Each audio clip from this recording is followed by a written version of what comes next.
Pro Boxing Fans here with Matthew Macklin. Matthew, I know you've sort of got to run, so I'm going to make this very quick.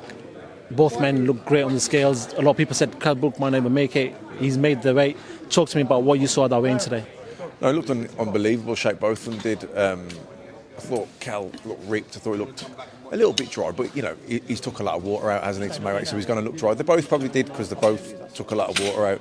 Now they'll rehydrate, but you know he looked in great shape. I mean, he looked absolutely shredded, didn't he? Then neither of them looked too bad. You know, sometimes their eyes can be sunk in. I don't think either of them looked too bad in that regard. So I think they've both done the weight well, which we were concerned about. Maybe they wouldn't. It's one of them now, isn't it? It's everyone's trying to pick a winner. I think it's hard to pick a winner because Kell hasn't boxed in 18 months. His last loss was a stoppage defeat. Amir, nearly 3 years since he fought. So it's hard to really gauge where they're at. How many levels can these guys go up when you think about how personal it is for both guys? This doesn't seem to be like any of the other fights. Fair enough, they both fought for world titles, but this is a lot more personal than a lot of the other fights. Do you reckon this can push them up levels than we've seen in the last 2-3 fights for both men? Yeah, I think, look, at their peak, they were both absolutely top-class fighters. They're not at the peak anymore.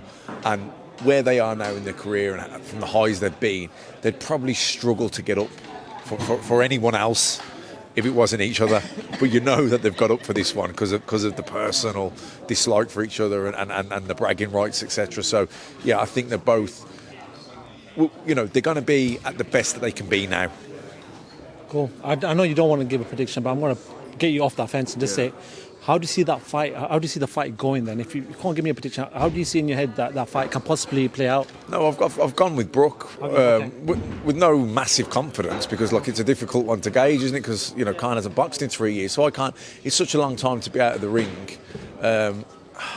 What's his timing going to be like? What's Khan's timing and sharpness going to be like? I know you spar and he's done the running and everything. Physically, he's in great shape, but you know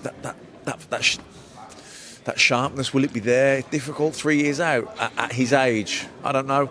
And look, if it ends up being, if they end up standing with each other more and engaging and going into a fight, you know, Kell's got a better chin and he hits harder. So that's why I lean to him. Actually, final one. Has a trainer or anyone around you drank your sweat before? Because that clip that came out from Dominic Ingle and Kell Brook went viral where they drank sweat. Has something like that ever happened in your camps before? No, nothing like that. No, absolutely not. It's it's a bit of craziness, but listen, Matt Macklin, thank you so much. I know you've got to shoot. Thank you so much for talking to Pro Boxing.